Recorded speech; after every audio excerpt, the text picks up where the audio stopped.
اللہ تبارک و تعالیٰ کا فضل ہے کہ اس نے یہ ماہ مبارک ہمیں عطا فرمایا، اور انشاءاللہ کل کا دن بھی ہمیں نصیب ہوگا انشاءاللہ۔ اور جو صاحب استطاعت ہیں وہ قربانی بھی کریں گے، اللہ تعالیٰ سب کی قربانیوں کو قبول فرمائے۔ قربانیوں کا تذکرہ حدیث پاک میں اس طرح سے ہے کہ حضرت زید بن ارقم رضی اللہ تعالیٰ عنہ نے فرمایا کہ حضور صلی اللہ علیہ وسلم کے صحابہ نے عرض کیا کہ یا رسول اللہ صلی اللہ علیہ وسلم، یہ قربانیاں کیا ہیں؟ تو آپ نے فرمایا یہ تمہارے باپ حضرت ابراہیم علیہ السلام کی سنت ہے۔ صحابہ نے عرض کیا یا رسول اللہ صلی اللہ علیہ وسلم، کیا اس سے ہم کو ثواب ملے گا؟ فرمایا ہر بال کے بدلے ایک نیکی ہے، ہر بال کے بدلے۔ کسی بکرے کا بالی کوئی گن کے بتائے، بے شمار کتنے اللہ جانے، کتنی بڑی فضیلت ہے۔ مگر یہ بات دھیان میں رہے کہ یہ فضیلت اس وقت ہے، یہ برکت اس وقت ہے جب انسان کا مقصد، اس کی نیت اللہ کی رضا ہو۔ اگر اس میں نام ہے، شہرت ہے، لالچ ہے، تب کوئی فائدہ نہیں۔ تو فرمایا میرے آقا نے کہ ہر بال کے بدلے ایک نیکی ہے۔ حضرت عائشہ رضی اللہ تعالیٰ عنہا نے کہا کہ رسول کریم صلی اللہ علیہ وسلم نے فرمایا کہ قربانی کے دنوں میں ابن آدم کا، یعنی آدمیوں کا، انسان کا، ابن آدم کا کوئی عمل خدائے تعالیٰ کے نزدیک خون بہانے سے زیادہ پیارا نہیں ہے۔ بقرعید کے دن اللہ کو سب سے زیادہ اگر کوئی چیز محبوب ہے تو وہ جانوروں کا خون بہانا ہے۔ اگر اس کو نہ بہا کر کوئی نفل میں لگ گیا اور تلاوت میں لگ گیا، وہ فضیلت نہیں ملے گی۔ اس کا خون بہانا اللہ کو بہت پسند ہے، اور وہ جانور قیامت کے دن اپنے سینگوں، بالوں، کھروں کے ساتھ آئے گا، اور قربانی کا خون زمین پر گرنے سے پہلے اللہ تعالیٰ کے نزدیک مقبول ہو جاتا ہے۔ کتنی بڑی فضیلت ہے۔ ایک صحابی رسول کہتے ہیں کہ میں نے حضرت علی کرم اللہ تعالیٰ وجہ الکریم کو 2 دمبے ذبح کرتے ہوئے دیکھا، ہر سال 2 کرتے تھے۔ پوچھا یہ کیا ہے، 2 کیا؟ انہوں نے کہا کہ حضور صلی اللہ علیہ وسلم نے مجھے وصیت فرمائی ہے کہ میں حضور کی جانب سے قربانی کیا کروں، تو میں دوسرا دمبا حضور کی جانب سے قربانی کرتا ہوں۔ آج بھی جنہیں اللہ نے استطاعت دی ہے، ایک اپنی طرف سے اور ایک اپنے آقا کی طرف سے، ایک اپنی طرف سے اور ایک اپنے آقا کی طرف سے، کیونکہ ہمارے آقا نبی پاک صلی اللہ علیہ وسلم نے ہمیشہ قربانیاں کی، ایک اپنی طرف سے، ایک تمام امت کی طرف سے۔ تو اگر اللہ نے استطاعت دی ہے تو ہمیں بھی اپنے آقا کی طرف سے کرنا چاہیے۔ اور ایک بات اور دھیان رکھیں، یہ نہیں سمجھ میں آتا ہے کہ کس لینگویج میں میں تقریر کروں، بتاؤں۔ 35 سال ہو گئے وہ بتا دو، پھر بھی آدمی نہیں سمجھنے کو تیار۔ قربانی کا مسئلہ یہ ہے کہ اگر آپ کے پاس اتنا مال ہے جس پر قربانی واجب ہوتی ہے، صاحب نصاب ہیں آپ، تو حج کے معاملے میں یہ ہے کہ اگر آپ کے پاس اتنا مال ہے کہ جو آپ حج کر سکیں، تو زندگی میں 1 مرتبہ حج فرض ہے۔ اس کے بعد آپ کے پاس وہ اتنا مال ہو، اس سے زیادہ ہو، حج فرض نہیں ہے، صرف حج کے لیے ہے۔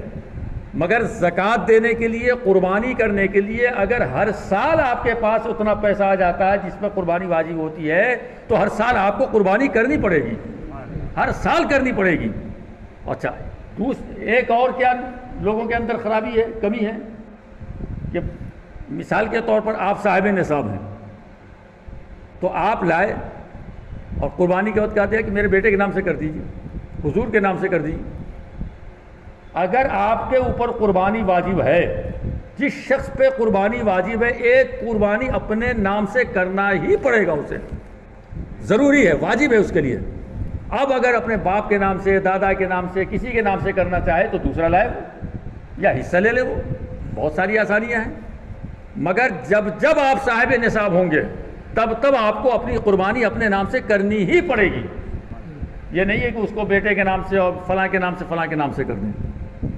تیسری بات کیا ہے کہ اگر مرد مالک نصاب ہیں اور عورت کے پاس زیورات ہیں، اور زیورات کی مالک عورت ہوتی ہے، مرد نہیں ہوتا ہے، تو اگر اس کے پاس اتنے زیورات ہیں جس سے قربانی واجب ہوتی ہے تو اب عورت پہ اپنی قربانی واجب ہے. مرد اپنی کرے گا، عورت اپنی کرے گی، اور وہ تقریباً پیسہ بنتا ہے 35 سے 40 ہزار کے بیچ میں کچھ بنتا ہے. کہ اگر اتنا مال ہے، مان لیجیے 40 ہزار ہے یا 40 ہزار کا مال ہے دکان میں، کارخانے میں، تو ہمارے اوپر قربانی واجب ہو جائے گی. تو شوہر کی طرف سے شوہر کے پاس مال ہے تو وہ اپنی قربانی کرے، عورت کی طرف ہے تو عورت اپنی قربانی کرے. ایک نے کر دیا اور سب کا ہو گیا، ایسا نہیں ہے. تو یہ مسائل کو آپ یاد رکھیے گا. حضرت ابو ہریرہ رضی اللہ عنہ نے کہا کہ حضور صلی اللہ علیہ وسلم نے فرمایا کہ جس میں وسعت ہو، یعنی جس کے پاس اتنا مال ہو کہ قربانی کر سکے اور قربانی نہ کرے، تو وہ ہماری عیدگاہ کے قریب ہرگز نہ آئے. وہ عید پڑھنے نہ آئے. وہ ہمارے پاس کتنا بڑا بوال ہے. حضرت ام سلمہ رضی اللہ عنہ سے روایت ہے کہ نبی کریم صلی اللہ علیہ وسلم نے فرمایا کہ جب تم بقر عید کا چاند دیکھو اور تم میں کا کوئی قربانی کرنا چاہے تو اس کو چاہیے کہ بال مڈانے، ترشوانے اور ناخن کٹوانے سے رکا رہے. سر کے بال نہیں کٹوائے، ناخن نہ کاٹے، یہ سب اتنے دن رک جائے. وہ تو یہ جو مسائل بیان کیے گئے ہیں، یہ اس کو ذہن میں رکھنا ہے، اس کو آگے تک آپ کو پہنچانا ہے. جو مالک نصاب اپنے نام سے ایک بار قربانی کر چکا ہے اور دوسرے سال بھی وہ صاحب نصاب ہے تو پھر اس پر اپنے نام سے قربانی واجب ہے. یہ نہیں کہ فلاں کے نام سے کر دو. اور یہی حکم ہر سال کا ہے، حدیث شریف میں یہی آیا ہے.